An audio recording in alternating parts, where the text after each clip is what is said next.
Tienen una situación sumamente compleja. Según el Banco Mundial, el Fondo Monetario Internacional, organismos de ese nivel, Perú sería una de las economías que más caiga en el mundo. La pobreza se estima que se incrementará este año cerca a un 30%. Es decir, el efecto que esto está generando sobre las familias es tremendo. Además de todo el efecto de salud pública, además de los millones de contagiados, además de los miles de fallecidos que reportamos a diario.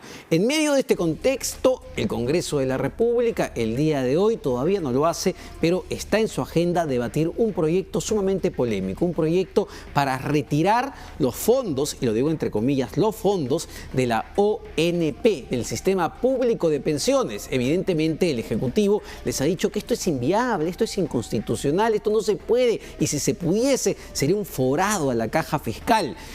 Y se ha intentado negociar hasta el final. Se ha llevado una propuesta desde el Ejecutivo para decirle a los congresistas: ok, ustedes no avancen con este proyecto que a todas luces es inconstitucional y genera mucha expectativa en la población, pero nosotros, el Ejecutivo, el Ministerio de Economía, nos comprometemos a dar un bono a los afiliados y a los pensionistas. Tenemos justamente la propuesta del gobierno, la propuesta que llevó el gobierno al Congreso de la República, a los congresistas, para ver si desistían de aprobar este proyecto que todavía no entra en el debate en el Pleno. Vamos a ir con eso en cualquier momento. ¿Cuál era la propuesta del gobierno?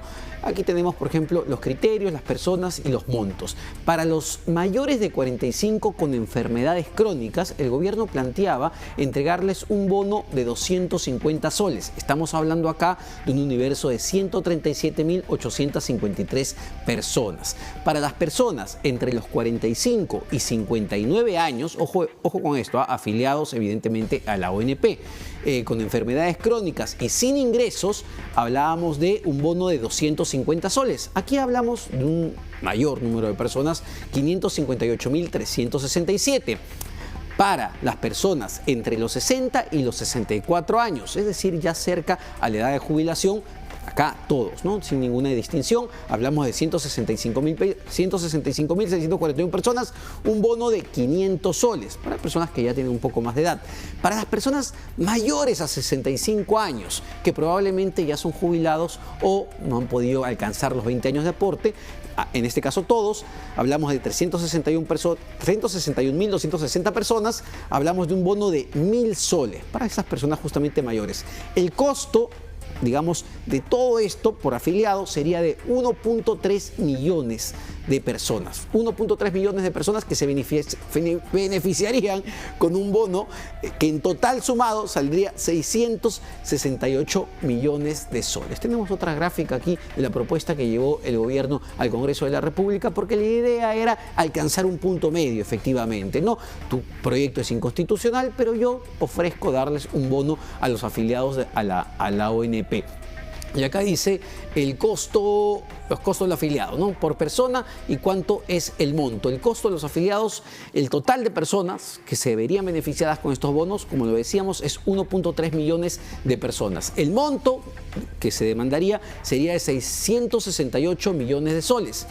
Ahora, beneficiar a los pensionistas, que es distinto. Una cosa es el afiliado, el que todavía está aportando para que en algún momento, cuando se jubile, reciba su pensión, y otra cosa es el pensionista. ¿Quién es el pensionista?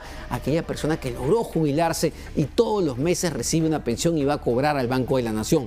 Para ellos también se estaba planteando un bono. Aquí hablamos de 576.000 pensionistas, más de medio millón de pensionistas, medio millón de viejitos que van todos los meses al Banco de la Nación.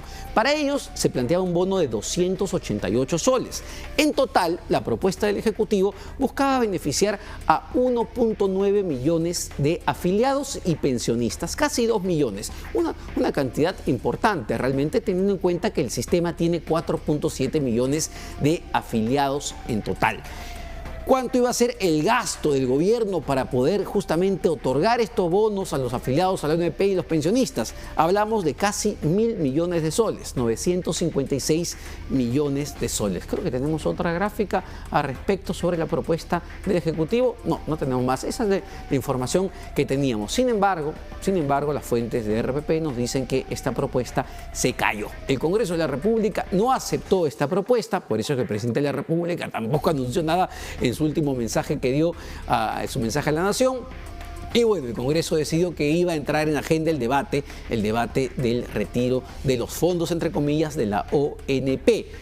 Aún no se sabe qué va a pasar, porque todavía no se ha reiniciado el debate en el Pleno y todo el día hemos estado expectantes. Pero para saber cuál sería el posible impacto de aprobarse una medida de este tipo en el Parlamento, y estamos con el economista Enrique Castellanos, investigador de la Universidad del Pacífico, a quien le doy las gracias por acompañarnos esta noche, señor Castellanos.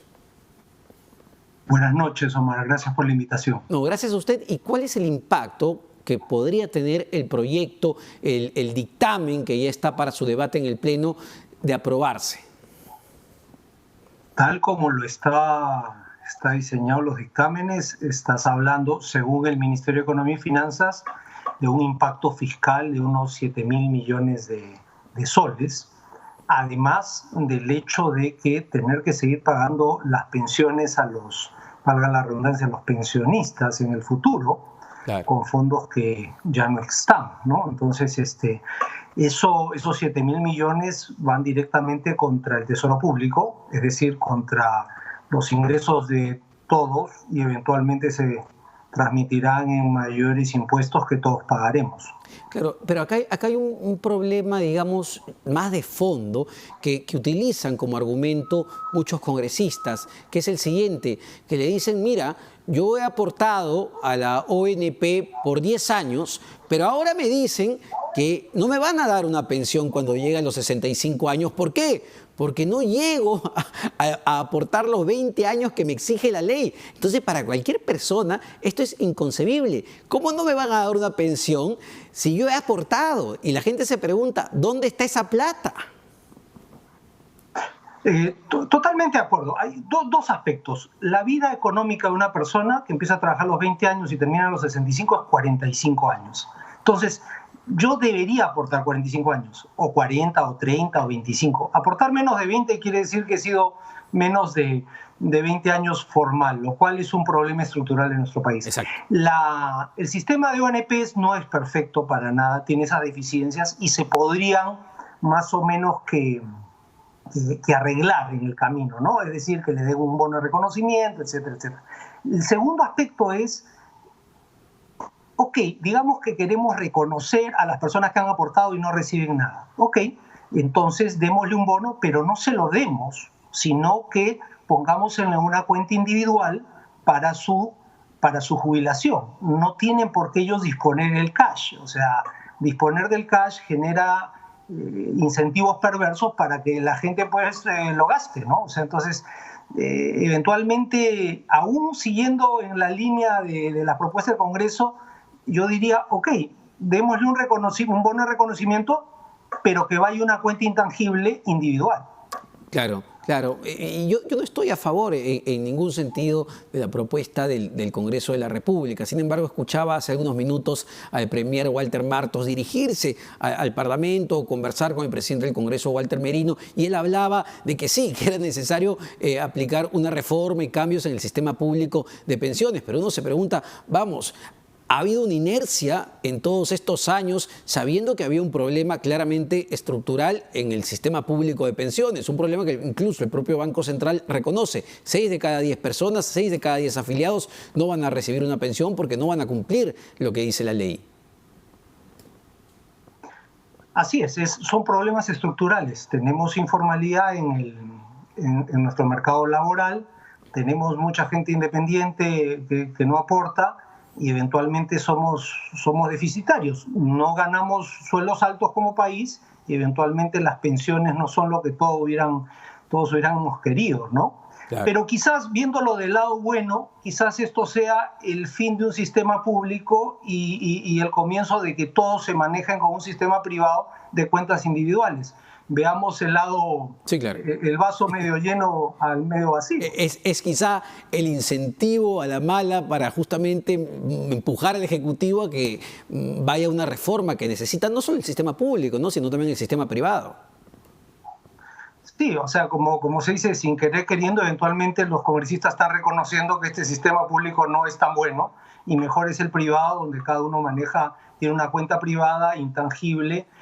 Si es mucho, es poco, bueno, ahí lo veremos, pero es mucho mejor que este sistema solidario donde hoy yo aporto para el pensionista de hoy y mañana cuando yo sea pensionista los aportantes me darán el dinero, pero que pues tiene unos problemas estructurales complicados, ¿no? Ahora, sí me gustaría, señor Castellanos, para que la gente lo entienda con mucha mayor claridad, porque me parece que aquí está el problema, ¿no? Muchas personas piensan que la ONP funciona igual que la AFP, e incluso cuando uno escucha a las personas que están en la ONP dicen, pero mira, los de la AFP han podido sacar su plata, ¿por qué a mí me dicen que yo no puedo sacar mi plata? Explíquenos cuál es la diferencia entre estos dos sistemas.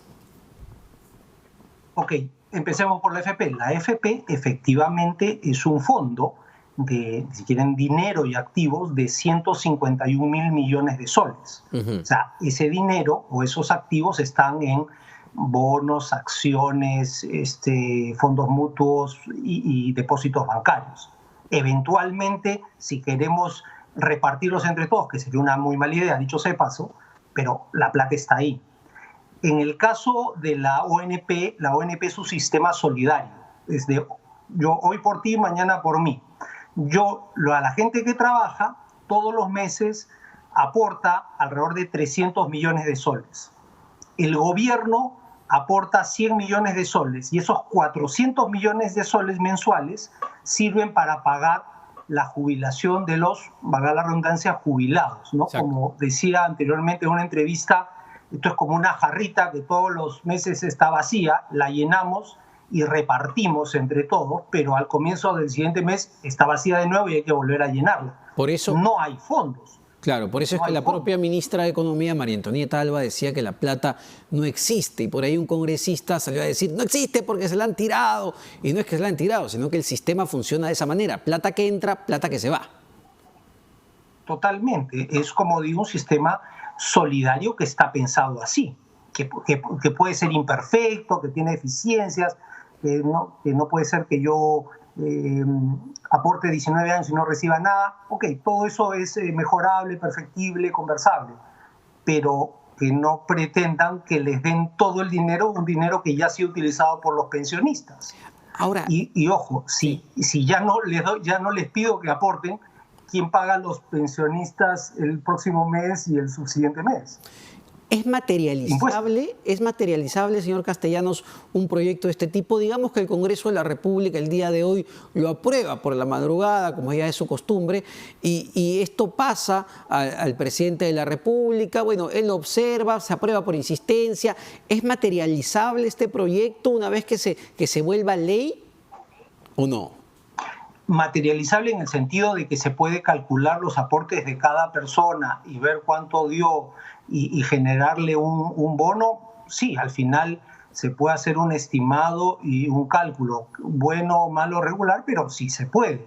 El tema es que esto nos va a costar y en medio de una pandemia con necesidades infinitas y recursos escasos, pues destinar 7.000, 8.000 o 10.000 millones de soles a hacer esto suena bien contraproducente, ¿no? Lo que sí yo estoy de acuerdo es en una estrategia de darle un bono único por razón de la pandemia a los pensionistas y a los aportantes, ¿no? Así como las AFP recibieron, se podría pensar en un bono de, no sé, si 500, de 1.000, de 2.000, ahí podremos discutirlos. Eso no me parece malo, pero pretender darle el 100% de sus aportes históricos claramente es una sinrazón, ¿no? Quizá eso fue lo que faltó de parte del Ejecutivo, es decir, ir con la propuesta que nosotros hemos mostrado acá recién, cuando estábamos a muy pocos días de que esto llegue al Pleno para su debate, quizá no fue el momento más oportuno.